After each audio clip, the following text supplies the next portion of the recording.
Hello बच्चों, तो आज हम पढ़ने वाले हैं क्लास 10 साइंस का चैप्टर 7 कंट्रोल एंड कोऑर्डिनेशन। तो ये एक वन शॉट वीडियो होगा जिसमें पूरा का पूरा आपको चैप्टर आपके साथ डिस्कस करूंगा और चैप्टर के एंड में मैं आपको क्वेश्चन के रूप में एक्सरसाइज करने के लिए भी दूंगा। तो आपको करना क्या होगा, पूरा का पूरा वीडियो आप लास्ट तक देखिएगा। आपको इससे पहले जो भी इस चैप्टर में डाउट रहा होगा, मैं गारंटी के साथ कह सकता हूँ कि ये वीडियो देखने के बाद आपको कुछ भी डाउट नहीं आने वाला है। तो आपको सबसे पहले करना ये होगा कि चैनल को सब्सक्राइब कर लीजिए, वीडियो को लाइक करिए और दोस्तों के साथ शेयर करिएगा। और आपको जिस भी चैप्टर में डाउट हो, मैथ या साइंस या कोई भी चैप्टर में, तो आप कमेंट सेक्शन में जरूर बताइएगा, मैं उस पर भी एक वीडियो आपके लिए बना दूंगा। तो चलिए शुरू करते हैं। Living organism response and react to various stimuli like heat, cold, touch and pressure. तो जितने भी लिविंग ऑर्गेनिज्म होते हैं वो किसी ना किसी स्टिमुलाई पे रिएक्ट करते हैं और रिस्पॉन्ड करते हैं। जैसे कि हीट हो गया, लाइट, कोल्ड, टच और प्रेशर। मतलब कि जैसे हम लोग को कोई चीज़ गर्मी लगती है, कोई चीज़ अचानक से कोई गर्म चीज़ हम लोग में टच करती है तो हम लोग उस पर रिस्पॉन्ड करते हैं। ठीक है, वैसे ही अगर कोल्ड कोई ठंडी चीज़ होती है या फिर लाइट या फिर कोई हमें टच करता है तो हम लोग रिस्पॉन्स करते हैं। Plants and animals both respond to stimuli but in different manner. Plants और एनिमल दोनों स्टिमुलाई पे रिस्पॉन्ड करते हैं, लेकिन जो उनका तरीका होता है वो अलग अलग तरीका होता है। जैसे एग्जाम्पल के तौर पे यहाँ पे दिया गया है, withdrawal of hand on touching a hot object. जैसे कि जैसे ही हम किसी गर्म मान लीजिए जो तवा है जिसमें रोटी पकती है, अगर उसमें हम हाथ रख देते हैं तो अचानक से हम अपना हाथ हटा लेते हैं, तो ये क्या होता है, हम रिस्पॉन्ड करते हैं हीट के स्टिमुलाई के corresponding. Control and coordination in animals. अब हम पढ़ने वाले हैं control and coordination in animals में कंट्रोल एंड कोऑर्डिनेशन कैसे होता है। It is brought about in all animals with the help of two main systems. पहला नर्वस सिस्टम और दूसरा जो है वो एंडोक्राइन सिस्टम है। तो सबसे पहले हम देखेंगे नर्वस सिस्टम का फंक्शन क्या होता है, कैसे होता है। तो जो फर्स्ट नर्वस सिस्टम है इसका फंक्शन देखते हैं। तो पहला फंक्शन है to receive the information from environment. तो नर्वस सिस्टम क्या करता है, जो भी इन्वायरमेंट से इंफॉर्मेशन होता है उसको वो रिसीव करता है। ठीक, इसका दूसरा फंक्शन क्या है, to receive the information from various part, stimuli and responses. हमारे जो बॉडी के पार्ट्स होते हैं वहां से भी ये इंफॉर्मेशन को रिसीव करता है स्टिमुलाई के फॉर्म में। और जो तीसरा है to act accordingly through muscles and gland. और ये क्या करता है, मसल्स और ग्लैंड के उसी के अकॉर्डिंग ये एक्ट करता है। मतलब कि जैसा हमको स्टिमुलाई रिस्पॉन्स मिलेगा उसी के हिसाब से ये रिस्पॉन्ड करेगा। ठीक है, अब बात करते हैं स्टिमुलस क्या होता है। एनी चेंज इन एनवायरनमेंट और within that bring about the reactions such that touching a hot plate. Any change in environment और within that bring about the reaction. कोई भी एनवायरनमेंट में चेंज या फिर जिसकी वजह से रिएक्शन हम करते हैं उसको क्या बोलते हैं, उसको स्टिमुलाइज बोलते हैं। जैसे example touching a hot plate, किसी गर्म प्लेट को टच करना, ये क्या हो गया, स्टिमुलस हो गया। अब देखते हैं रिस्पॉन्स क्या होता है। The reaction of our body to these changes. Response क्या होता है, जो हमारा बॉडी रिएक्ट करता है, जो हमारा बॉडी रिस्पॉन्स करता है इन चेंजेस पे। ठीक है, उसको क्या बोलेंगे, रिस्पॉन्स बोलेंगे। जो हमारा बॉडी रिएक्शन देता है, जैसे कि विड्रॉल ऑफ आवर हैंड। जैसे कि हम किसी गर्म प्लेट को टच करते हैं तो वो क्या हो गया, स्टिमुलस हो गया। और हम जैसे ही झटके से अपना हाथ हटा लेते हैं तो वो क्या हो गया, रिस्पॉन्स हो गया। मतलब कि हमने स्टिमुलस को रिएक्शन दिया है। ठीक है, अपना हाथ हटा लिया है। How do we detect that we are touching a hot object. अब देखते हैं कैसे हमें पता लगा कि हम एक गर्म प्लेट को या फिर एक गर्म ऑब्जेक्ट को टच कर रहे हैं। ठीक, तो यहां पे देखते हैं रिसेप्टर्स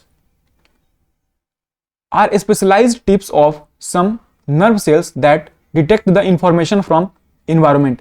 ये रिसेप्टर्स क्या होते हैं, रिसेप्टर्स होते हैं जो कि नर्व सेल के टिप पे होते हैं, जो कि क्या करते हैं कि इन्वायरमेंट से इंफॉर्मेशन को डिटेक्ट करते हैं और वो हमारे बॉडी के अंदर ब्रेन में भेजते हैं। Receptors are senses organ. Receptors क्या होते हैं, सेंस ऑर्गन होते हैं। जितने भी हमारे सेंस ऑर्गन है उनको क्या बोलते हैं, रिसेप्टर्स बोलते हैं। तो यहां पे जो पहला रिसेप्टर आ जाता है वो होता है इनर ईयर। दूसरा जो है फोटो रिसेप्टर आईज। तीसरा स्किन। चौथा ओल्फैक्टरी रिसेप्टर जो कि नोज। ठीक, और जो पांचवा है गस्टेटरी रिसेप्टर जो कि है टंग। तो अब देखते हैं इसका अलग अलग फंक्शन क्या होता है। तो सबसे पहले बात करें तो इनर ईयर का फंक्शन क्या होता है, hearing and balance of the body. जो भी सुनने का काम होता है वो ईयर के थ्रू होता है। फोटो रिसेप्टर आइज क्या होता है, विजुअल स्टिमुलस। ये क्या होता है, देख के जो रिस्पॉन्स हम लेते हैं उसको कैसे लेते हैं, आइज के थ्रू लेते हैं। उसके बाद स्किन, पेन, टच, हीट, जैसे कि जो भी हमें दर्द होता है, हीट जो हमें रिस्पॉन्स मिलती है, जो हीट हमें महसूस होती है। उसके बाद जो टच हमें मिलता है उससे क्या होता है, स्किन को जाता है। अब बात करते हैं नोज, स्मेल डिटेक्शन। ये क्या डिटेक्ट करता है, ये स्मेल को मतलब कि गंध को डिटेक्ट करता है नोज। और टंग, टंग क्या करता है, टेस्ट को डिटेक्ट करता है। ठीक, इतनी बात क्लियर है। और जो मैं ये पीडीएफ से पढ़ा रहा हूँ वो पीडीएफ आपको मिल जाएगा मेरे टेलीग्राम ग्रुप पे, उसका मैं लिंक डिस्क्रिप्शन में दे दूंगा, आप वहां से जाकर के ज्वाइन कर लीजिएगा। वहां पे आपको सारे चैप्टर के नोट्स मिल जाएंगे। आगे देखते हैं neuron, structure and functional unit of nervous system. तो न्यूरॉन क्या होता है, स्ट्रक्चरल और फंक्शनल यूनिट होता है नर्वस सिस्टम का। तो न्यूरॉन के जितने भी 3 पार्ट्स होते हैं, अब इस पार्ट्स को हम समझते हैं। जो सबसे फर्स्ट नंबर का पार्ट है वो होता है डेंड्राइट, सेकेंड नंबर का जो पार्ट है वो है सेल बॉडी एंड एक्सॉन, और जो थर्ड नंबर का पार्ट है वो है सिनेप्स। तो बात करते हैं फर्स्ट का, इंफॉर्मेशन इज एक्वायर्ड। तो डेंड्राइट पे क्या होता है, इंफॉर्मेशन एक्वायर होता है। ठीक, उसके बाद सेल बॉडी और एक्सॉन। आप पहले न्यूरॉन का फोटो देख लीजिए, यहाँ पे स्ट्रक्चर ऑफ न्यूरॉन है। यहाँ पे देखिए ये क्या हो गया, ये सेल बॉडी हो गया। उसके बाद यहाँ पे नर्व की एंडिंग हो रही है, ये पूरा का पूरा न्यूरॉन है। यहाँ पे एक्सॉन हो गया, ये जो यहाँ पे निकला हुआ है ऐसे हेयर लाइक स्ट्रक्चर, ये डेंड्राइट हो गया। और यहाँ पे ये जो बीच में दिख रहा है ये क्या हो गया, ये न्यूक्लियस हो गया। अब देखते हैं इसका डेफिनेशन क्या है। Information travel as an electrical impulse. ये देखिए एक्सॉन में और सेल बॉडी में क्या होता है, जो भी इंफॉर्मेशन होता है वो ट्रेवल करता है किसके थ्रू, इलेक्ट्रिकल इंपल्स के थ्रू ट्रेवल करता है। उसके बाद देखते हैं synapse, part where electrical signal is converted into chemical message for onward transmission to next neuron by release of neurotransmitter. तो सिनेप्स क्या होता है, ये वह पार्ट होता है जहां पर इलेक्ट्रिकल सिग्नल जो होता है वो केमिकल मैसेज में कन्वर्ट होता है आगे ट्रांसमिशन के लिए न्यूरॉन से। ठीक है, और ट्रांसमिशन जो होता है वो रिलीज ऑफ न्यूरोट्रांसमीटर के रिलीज के द्वारा होता है। ठीक, अब देखते हैं सिनेप्स क्या होता है। तो the point of contact between the terminal branch of axon of one neuron with the dendrite of another neuron is called synapse. तो सिनेप्स क्या होता है, सिनेप्स पॉइंट ऑफ कॉन्टैक्ट होता है, किसके किसके बीच में होता है, ये 2 न्यूरॉन के बीच में होता है। तो पहले न्यूरॉन का जो होगा वो एक्सॉन होगा और दूसरे न्यूरॉन का क्या होगा, डेंड्राइट होगा। ठीक है, आगे मैं आपको दिखाता हूं, ये देखिए यहां पे ये जो पॉइंट है, ये जो पॉइंट आपको दिख रहा है ये क्या होगा, ये सिनेप्स हो गया। तो अभी सिनेप्स में क्या दिख रहा है आपको, ये एक दूसरा न्यूरॉन दिख रहा है, यहाँ पे पहला न्यूरॉन दिख रहा है, यहाँ पे फर्स्ट न्यूरॉन हो गया। तो ये देखिए यहाँ पे जो पहले वाला न्यूरॉन का है वो एक्सॉन टर्मिनल है। ठीक, और जो दूसरा वाला ये जो न्यूरॉन है इसका क्या है, ये डेंड्राइट है। मतलब कि जहां पे फर्स्ट का एक्सॉन मिलता है और सेकंड का डेंड्राइट मिलता है, उस पॉइंट को हम क्या बोलेंगे, उस पॉइंट को हम बोलेंगे सिनेप्स। बात क्लियर हो गई।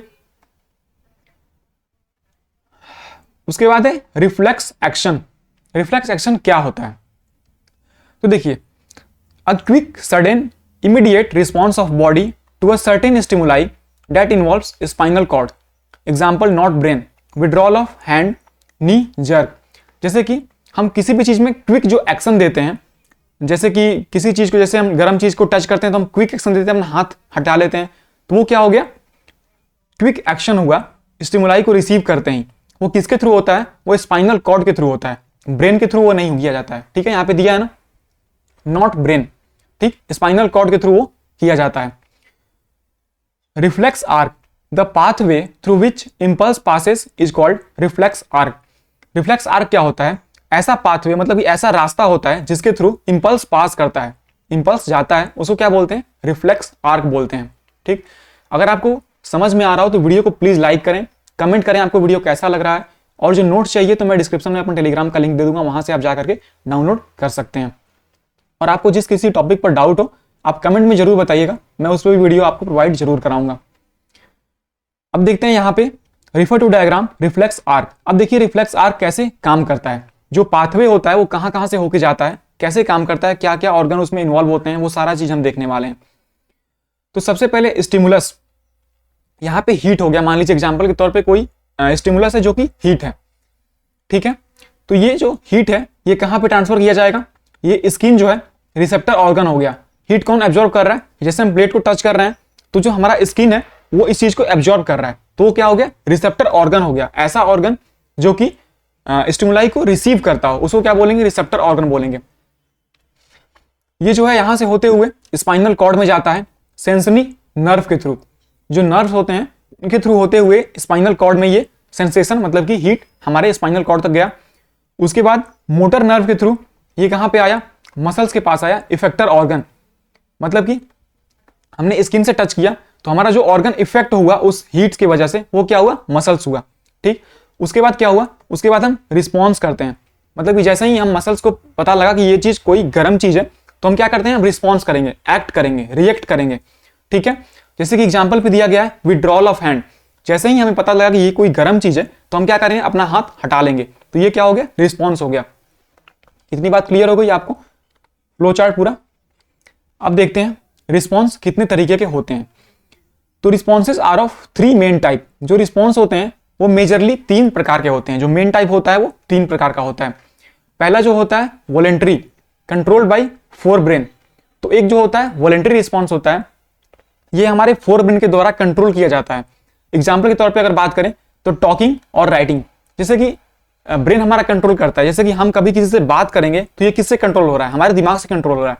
हम क्या चीज लिखने वाले हैं ये कैसे कंट्रोल होगा, हमारे दिमाग से कंट्रोल होगा।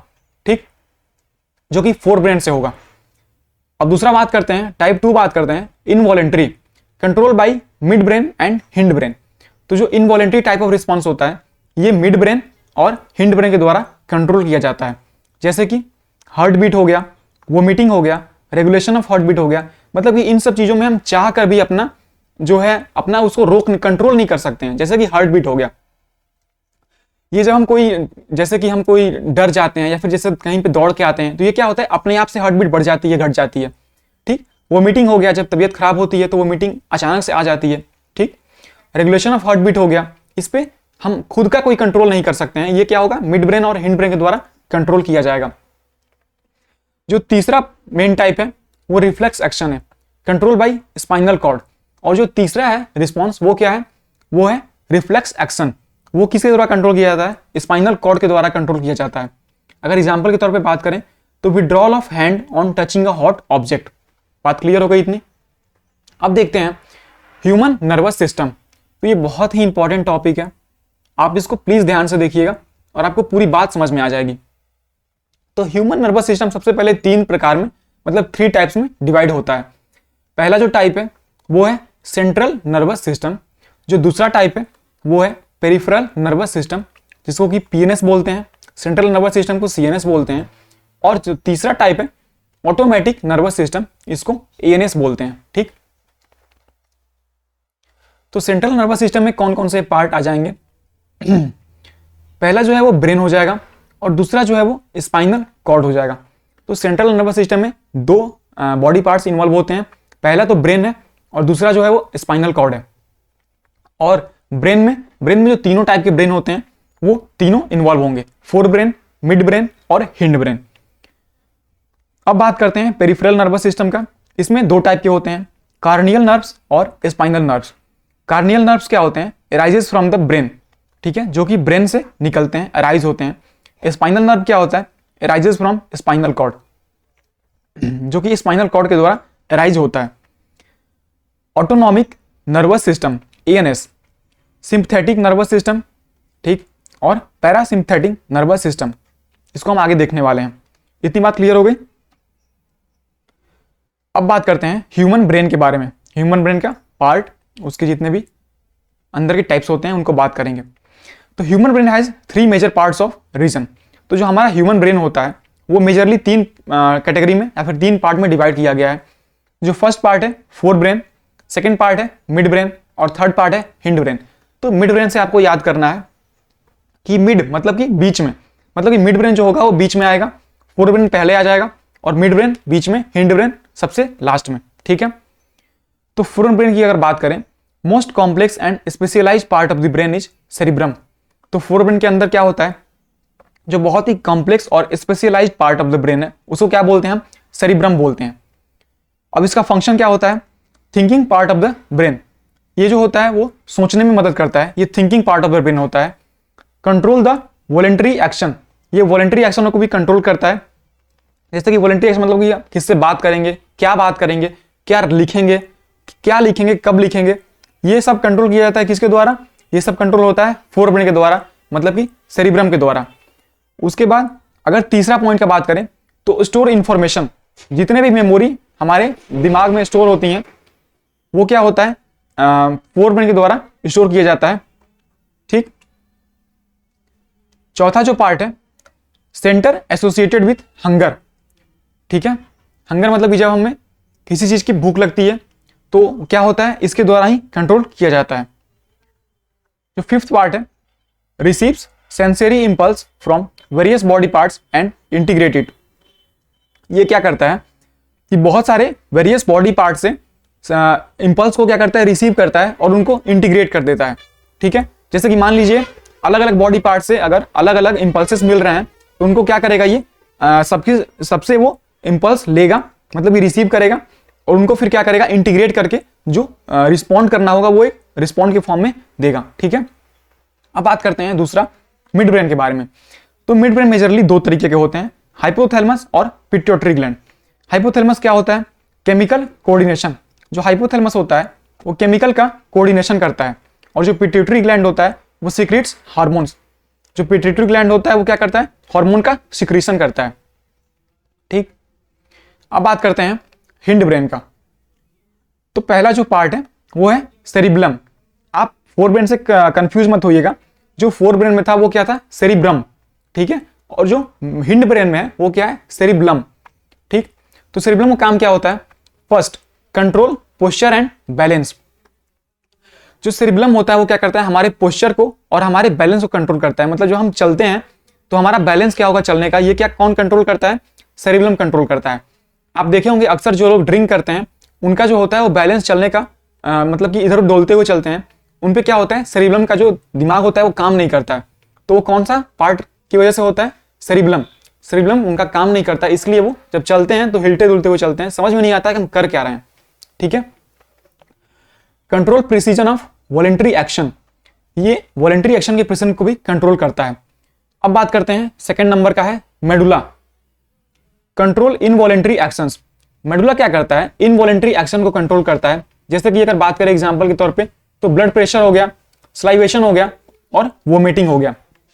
उसके बाद जो तीसरे नंबर पर है पॉन्स, तो ये इनवॉलेंटरी एक्शन और रेगुलेशन ऑफ रेस्पिरेशन को कंट्रोल करता है ये। ठीक है।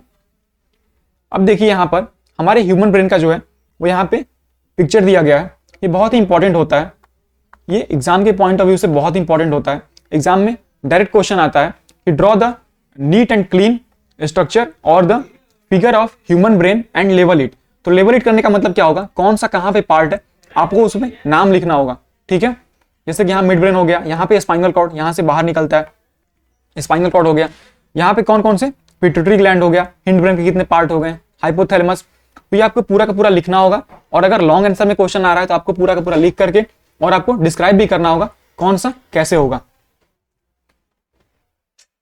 अब बात करते हैं protection of brain and spinal cord. ठीक है, तो सबसे पहले बात करते हैं ब्रेन का। Brain is protected by fluid filled balloon which acts as a shock absorber and enclosed in the cranium brain box.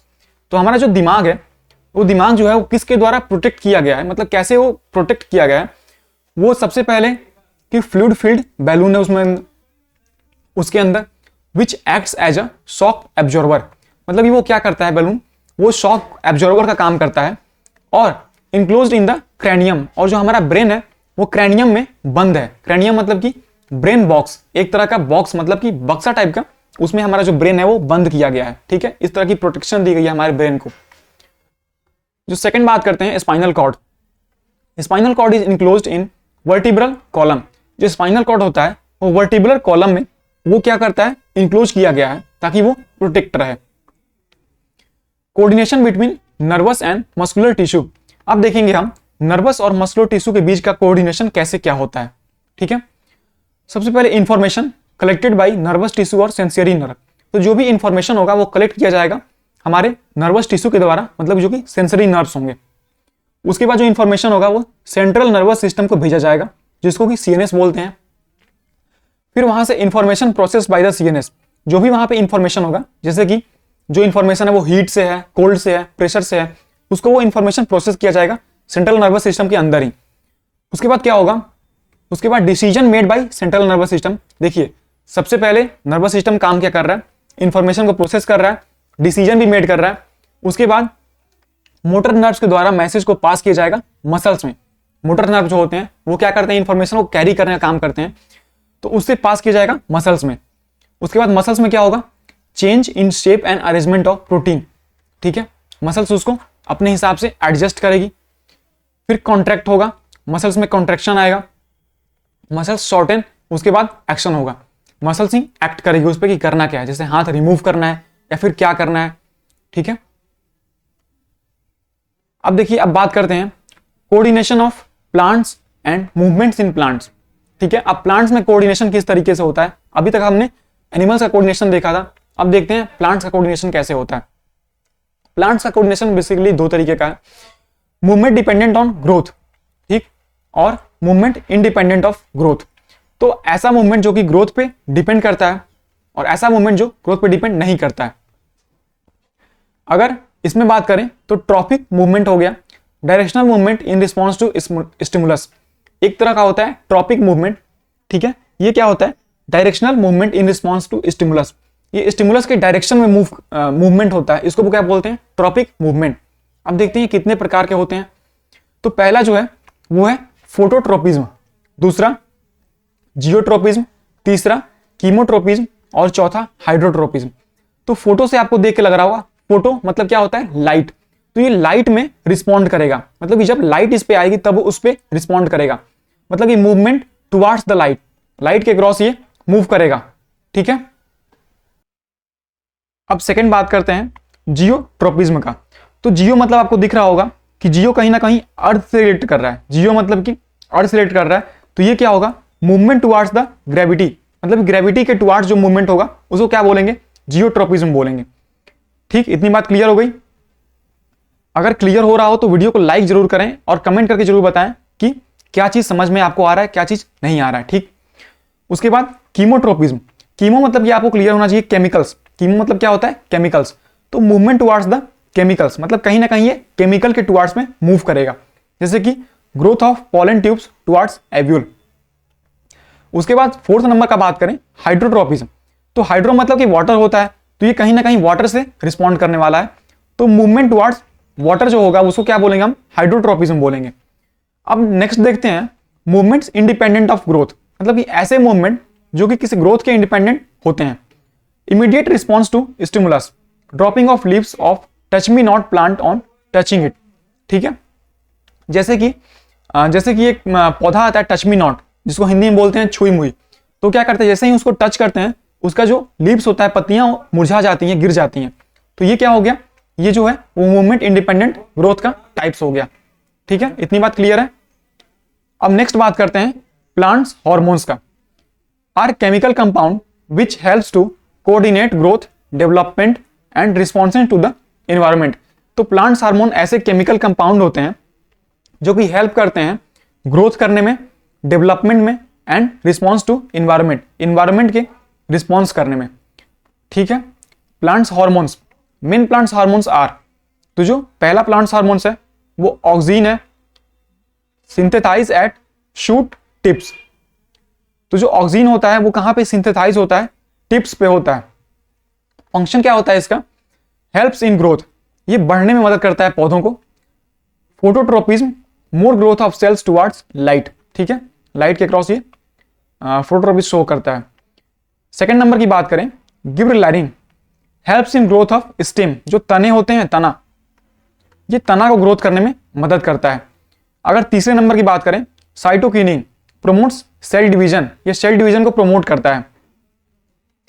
चौथे नंबर की बात करें, abscisic acids inhibit growth causing wilting of leaves, stress hormones भी इसको बोलते हैं। ठीक है, अब बात करते हैं हार्मोन्स इन एनिमल्स। तो सबसे पहले हार्मोन्स क्या होता है, these are the chemical messenger secreted in very small amounts by specialized tissue called ductless gland. They act on target tissue organs usually away from their source. तो हार्मोन्स क्या होता है, केमिकल मैसेंजर होता है जो कि सिक्रीट होता है बहुत ही कम अमाउंट में एक स्पेशलाइज्ड टिश्यू के द्वारा, जिसको बोलते हैं डक्टलेस ग्लैंड। इतनी बात क्लियर हो गई। Endocrine system helps in control and coordination through chemical compounds called hormones.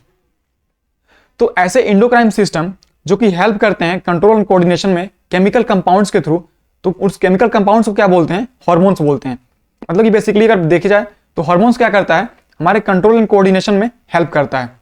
ठीक, अब यहाँ पे देखिए एक यहाँ पे फिगर आपको दिख रहा होगा। ये जो फिगर है ये एग्जाम पॉइंट ऑफ व्यू से, जैसे कि अगर बोर्ड की बात करें तो बहुत ही इंपॉर्टेंट फिगर है। आप इसको सिंपल सा देख लीजिए। यहाँ पर एक स्केलेटन सिस्टम दिया गया है जिसमें कि आपको दिखाया गया कौन सा ग्लैंड कहाँ पे है, हाइपोथैलेमस, पिट्यूटरी, पैराथायरॉइड, थायराइड। ठीक है, आप इसको देख लीजिएगा।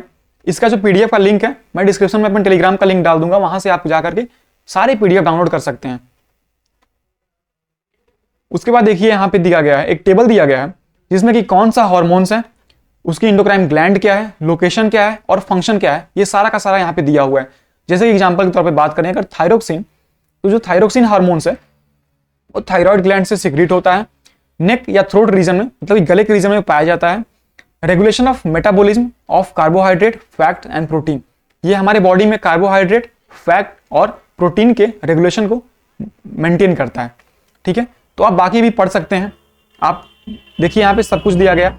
Sex hormones, testosterone in male and estrogen in female हो जाएगा। ठीक है, तो यहाँ पे टेस्टिस हो गया, यहाँ पे ओवरी हो गया। आप बिल्कुल पढ़ सकते हैं यहाँ पे इस टेबल से। अब बात करते हैं iodised salt is necessary because, जो आयोडाइज्ड सॉल्ट होता है मतलब ऐसे सॉल्ट जिसमें आयोडीन प्रेजेंट होता है, वो हमारे बॉडी के लिए नेसेसरी क्यों है, क्यों उसकी आवश्यकता है, जरूरी क्यों है? Iodine minerals is essential part of the thyronine hormones, so it is important that we must consume iodized salt as in turn it's essential for thyroid glands as to it control carbohydrate, protein, fat metabolism for best balance of growth deficiency of iodine might causes goiter। तो इसको देखिए मैं हिंदी में आपको आसान तरीके से बताता हूं। जो आयोडीन मिनरल्स होते हैं वो इसेंशियल पार्ट होते हैं थायरोन हार्मोन्स के, और वो इंपॉर्टेंट क्यों होते हैं? क्योंकि उससे क्या होता है, थायराइड ग्लैंड का जो सिक्रीशन होता है वो मेंटेन होता है। ठीक है, जो कि कार्बोहाइड्रेट, फैट और प्रोटीन को हमारे बॉडी में रेगुलेट करता है। अगर हम अच्छे तौर पे आयोडाइज्ड सॉल्ट नहीं लेते हैं तो उससे क्या होगा, आयोडीन की हमारे बॉडी में कमी हो जाएगी और उससे एक डिजीज होता है जिसको बोलते हैं ग्वाइटर। ठीक है, नेक्स्ट बात करते हैं diabetes causes. It is due to deficiency of insulin hormone secreted by pancreas. तो डायबिटीज क्यों होता है? डायबिटीज जो होता है वो एक डिजीज है जो कि इंसुलिन के कमी से होता है। जब इंसुलिन हार्मोन्स का कमी हो जाता है जो कि पेनक्रियाज के द्वारा सिक्रेट किया जाता है, तो इस हार्मोन्स की कमी से हमारे बॉडी में डायबिटीज हो जाता है। That is responsible to lower and control the blood sugar level. ये किसके लिए रिस्पॉन्सिबल होता है? ये ब्लड शुगर लेवल को कंट्रोल करता है और कम करता है। इसका ट्रीटमेंट क्या है? Patient have to internally administer injection of insulin hormones which help in regulating blood sugar level. तो ऐसे पेशेंट को क्या करना होता है, इंसुलिन का अलग से इंजेक्शन लेना पड़ता है। उससे क्या होता है कि हमारा ब्लड शुगर जो लेवल है वो कंट्रोल हो जाता है। Feedback mechanism make sure that hormones should be secreted in precise quantity and at the right time which is regulated by feedback mechanism. तो फीडबैक मैकेनिज्म क्या इंश्योर करता है कि जो हमारा हार्मोन्स है वो प्रॉपर क्वांटिटी में सिक्रीट हो रहा है और सही समय पे सिक्रीट हो रहा है। इसको क्या बोलेंगे? फीडबैक मैकेनिज्म बोलते हैं। ठीक, अब यहां पे देखिए sugar level in blood rises. तो हमारे जो ब्लड का लेवल होता है, जो शुगर का लेवल होता है ब्लड में कैसे राइज होता है। ठीक है, detected by cell of pancreas synthesis insulin blood sugar level falls stop secreting more insulin. ठीक है, आप इस चैप्टर को टेबल को आराम से पढ़ लीजिएगा, आपको समझ में आ जाएगा। अब देखिए, अब बहुत ही इंपॉर्टेंट चीज है, यहाँ पे देखिए एक्सरसाइज आपको दिख रहा होगा और क्वेश्चन बैंक। तो यहाँ पे इस चैप्टर से जितने भी सारे के सारे क्वेश्चन है मैंने यहाँ पर पीडीएफ में आपको दे रखा है। आपको क्या करना है, सिंपल सा इस क्वेश्चन को अटेम्प्ट करना है अपने कॉपी में। और यहाँ पे देखिए 1 मार्क के हैं। अगर नेक्स्ट देखते हैं तो यहाँ पे 5 मार्क्स के क्वेश्चन भी देखने को मिलेंगे। ये देखिए लॉन्ग आंसर में आपको 5 मार्क्स का क्वेश्चन यहाँ पे देखने को मिलेगा। तो इसका जो पीडीएफ है वो मैं डिस्क्रिप्शन में टेलीग्राम लिंक दे दूंगा, वहां से आप जाकर डाउनलोड कर सकते हैं। उसके बाद आपको कमेंट में बताना होगा कि वीडियो कैसा लगा आपको, और अगर आप पहली बार चैनल पर आए हैं चैनल को जरूर सब्सक्राइब करके जाएं। इसी तरह के one shot video math, science और भी सब्जेक्ट के आपको प्रोवाइड कराते रहेंगे हम, ठीक है। धन्यवाद।